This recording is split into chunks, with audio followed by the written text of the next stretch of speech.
आदेश। जय श्री महाकाल।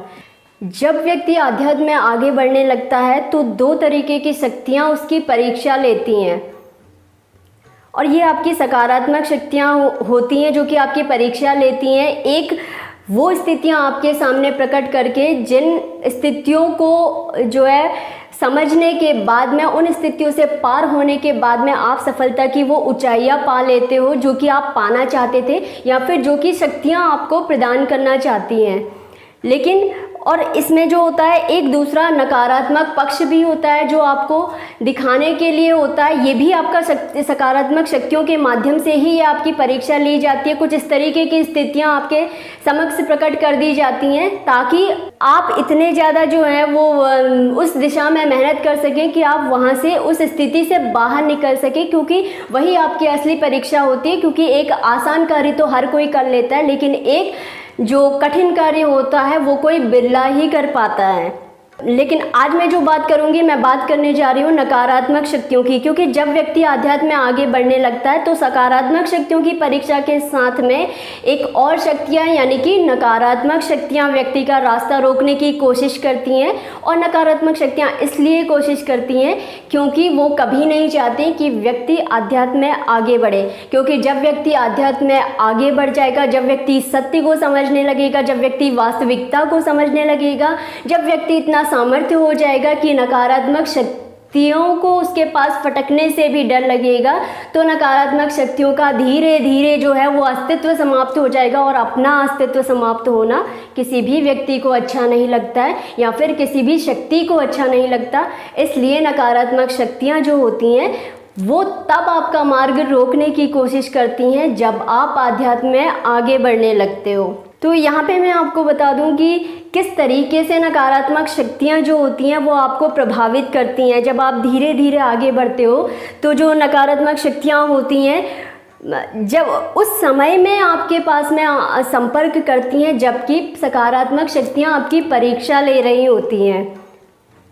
उस परीक्षा के दौर में ही वो कब आपके सामने एक ऐसा भ्रमजाल बना देती हैं कि आप उस भ्रमजाल में फंस जाते हो, और वो नकारात्मक शक्तियाँ धीरे धीरे आपके अंदर प्रविष्ट हो जाती हैं। अंदर प्रविष्ट याद रखिएगा उन लोगों के होती हैं जिनके अंदर ऊर्जा बिल्कुल भी नहीं होती, या फिर जिन व्यक्तियों में इतनी ऊर्जा नहीं होती कि वो उन नकारात्मक शक्तियों का सामना कर पाएँ।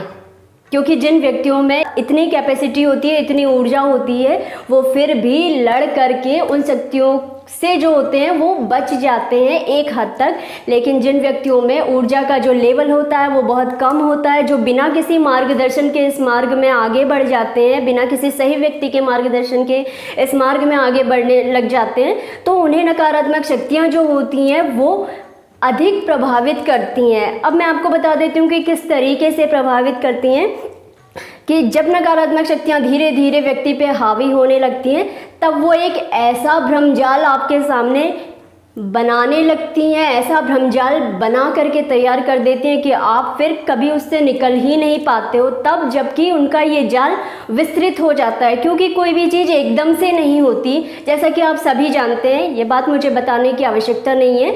तो ये शक्तियाँ धीरे धीरे अपना भ्रमजाल बनाती हैं और एक ऐसी स्थिति आपके सामने बनाती हैं कि आप सत्य और भ्रम में भेद नहीं कर पाते हैं। आपको लगता है कि आप जो देख रहे हैं वही सत्य हैं, जबकि सत्य और भ्रम में फर्क होता है। तो यहाँ पे व्यक्ति जो होता है वो एक प्रॉपर मार्गदर्शन जिसे बोलते हैं, यानी कि सही मार्गदर्शन के अभाव में समझ नहीं पाता है कि जो वो देख रहा है उसमें कितनी सच्चाई है, या जो उसे गाइडेंस मिल रही है, जो उसे निर्देश मिल रहे हैं, उसे ये फॉलो करने भी चाहिए या नहीं। तो धीरे धीरे जो नकारात्मक शक्तियाँ होती हैं इस तरीके से व्यक्ति में एक दबाव बनाने लगती हैं, और व्यक्ति जो होता है वो अंदर ही अंदर एक उलझन वाली स्थिति में आ जाता है, दोहरी मानसिकता की स्थिति में आ जाता है। उसके जो अपने होते हैं व्यक्ति के अपने, उन अपनों को भी वो शक की निगाह से देखने लगता है एक समय के बाद।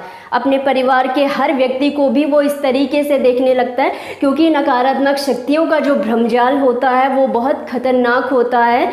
वो आपको सत्य और भ्रम का मिश्रण दिखाती हैं, और ये समझ पाना जो होता है वो एक सामान्य व्यक्ति के लिए बहुत मुश्किल होता है। इसीलिए बोला जाता है कि जब आप आध्यात्म में आइए तो एक गुरु बनाइए, पहले अपने गुरु मंत्र को सिद्ध कीजिए, उसके बाद में आप इस फील्ड में आइए। या अगर आपके गुरु नहीं है तो आप किसी व्यक्ति से सही मार्गदर्शन लीजिए, क्योंकि सही मार्गदर्शन के अभाव में आप जो है वो अनजाने में, अगर आप उस चीज़ को हैंडल नहीं कर पाते हैं तो अनजाने में कहीं ना कहीं आप अपने लिए एक बहुत बड़ी समस्या को जन्म दे देते हैं, उस समस्या को जो आपने अनजाने में इनवाइट कर ली होती है। तो जब इस तरीके के होते हैं, आपको और बता देती हूँ, तब व्यक्ति जो होता है इस तरीके की जब नकारात्मक शक्तियाँ हावी होने लगती है तब व्यक्ति स्वयं में ही प्रश्न करता है और स्वयं में ही उसके जवाब देने लगता है खुद से। और ऐसा ही मैं आपको एक केस भी बता देती हूँ। एक किसी ने अपना वीडियो भेजा था अपनी वाइफ का, उनका नाम मैं यहाँ पे डिस्क्लोज़ नहीं करूँगी क्योंकि अपने क्लाइंट का जो है वो प्राइवेसी रखना वो हमारा फ़र्ज़ है। तो मैं इसलिए बता दे रही हूँ ताकि आपको उस चीज़ से एक सीख मिल सके, आप समझ सकें कि क्या सही है और क्या गलत है और आपको क्या गलतियाँ नहीं करनी चाहिए। तो उन्होंने कोई एक क्रिया कर दी और उस क्रिया को करने के बाद में उनके मन में एक भ्रम बैठ गया। वो एक ऐसा भ्रम बैठ गया कि बार बार वो विचार दिमाग में कौंधने लगा, क्योंकि जो नकारात्मक शक्तियाँ होती हैं वो सबसे पहले आपके भय पे वार करती हैं, वो आपके भय को पकड़ती हैं। वो आप जिस भय से डरते हो वो आपको उस भय से और डराती हैं, क्योंकि आपके आसपास घूमने वाली सारी शक्तियाँ, चाहे वो पॉजिटिव हो चाहे नेगेटिव हो, वो आपके विषय में सब कुछ जानती हैं, आपके एक एक भय के विषय में जानती हैं, आपकी हर बात के विषय में जानती है। तो इसी तरीके से नकारात्मक शक्तियाँ जब आप में प्रविष्ट होती है या फिर आपके आसपास घूमती हैं और उन्हें लगता है कि आप कमज़ोर हो रहे हो, आप दब रहे हो, तो आपके अंदर के ऐसे ऐसे भय को वो निकाल करके बाहर खड़ा कर देती हैं, जिस भय को व्यक्ति कभी किसी से ज़िंदगी में शेयर तक नहीं करता, सिर्फ और सिर्फ स्वयं तक ही रखता है, क्योंकि उसे लगता है कि ये बात मेरे तक ही राज रहनी चाहिए कि ये मेरा भय है। लेकिन नकारात्मक शक्तियाँ इस स्थिति में उसके उस भय को उजागर कर देती है और वो भय जब धीरे धीरे व्यक्ति के अंदर बढ़ जाता है, क्योंकि जब उसने इतने लंबे समय से वो बात किसी के साथ में शेयर नहीं करी, तो अब जब उस भय के ऊपर भय का जो आवरण एक तैयार होता रहता है, उस भय के चलते व्यक्ति अंदर ही अंदर एक ऐसी स्थिति में उलझता जाता है जिसे आप मकर जाल कह सकते हैं। उससे भी कहीं ज़्यादा खतरनाक ये भ्रमजाल होता है, जो कि नकारात्मक शक्तियों द्वारा क्रिएट किया जाता है, उनके द्वारा बनाया जाता है। तो इसीलिए जब भी आप आध्यात्म क्षेत्र में आगे बढ़ते हैं तो आप सबसे पहले तो आप नवान मंत्र करिए। जैसे कि मैंने आपको पिछले बार एक वीडियो में भी बोला था कि आप अगर डेली आप नवान मंत्र की जो है वो प्रॉपर 21 माला करते हैं या फिर 51 माला करते हैं तो आपके अंदर एक ऐसी ऊर्जा क्रिएट होने लगती है, एक ऐसी ऊर्जा बनने लगती है जो कि नकारात्मक शक्तियों को दूर रखती है। नकारात्मक शक्तियाँ उस व्यक्ति के पास आने से डरती है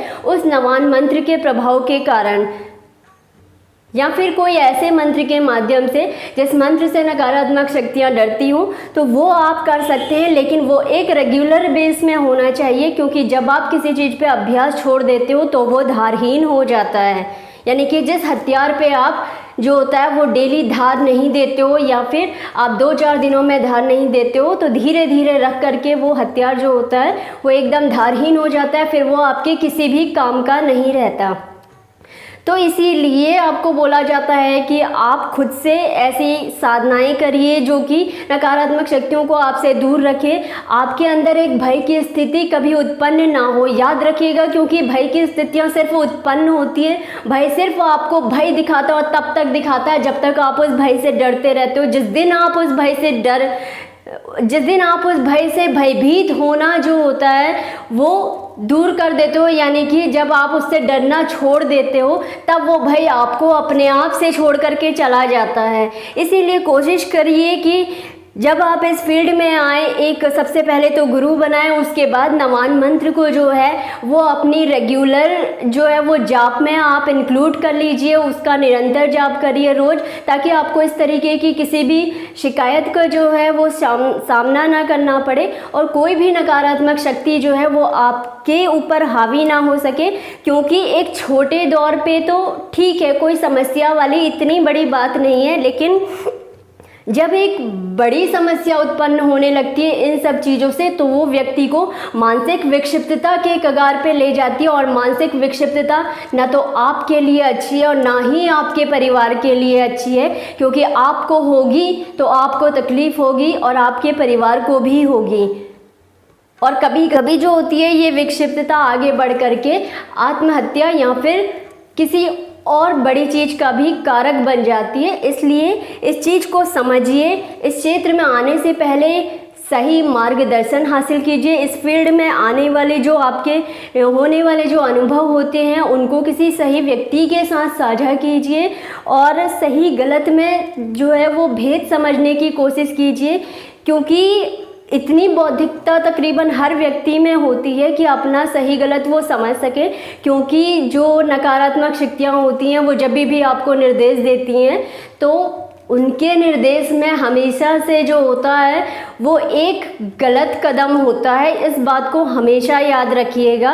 उनके जो निर्देश होते हैं वो आपको एक गलत दिशा की ओर लेकर के जाते हैं, जबकि वहीं एक सकारात्मक शक्तियों के निर्देश आपकी परीक्षा जब लेते हैं तो आपको हमेशा से एक पॉजिटिविटी की ओर ले जाते हैं। थोड़ी सी परीक्षा कठिन ज़रूर होती है, लेकिन आपको वो सफलता की उन ऊंचाइयों में पहुंचा देते हैं, उस शिखर में ला करके खड़ा कर देते हैं जहाँ पे आप खुद से तो सफल होते ही होते हैं, साथ में किसी और को सफलता का मार्ग दिखा सकते हैं। और जब आप किसी और को सफलता का एक मार्ग दिखाते हो, उसे परम की ओर प्रेषित करते हो, तो आपका एक और कदम जो होता है वो परम की तरफ बढ़ जाता है।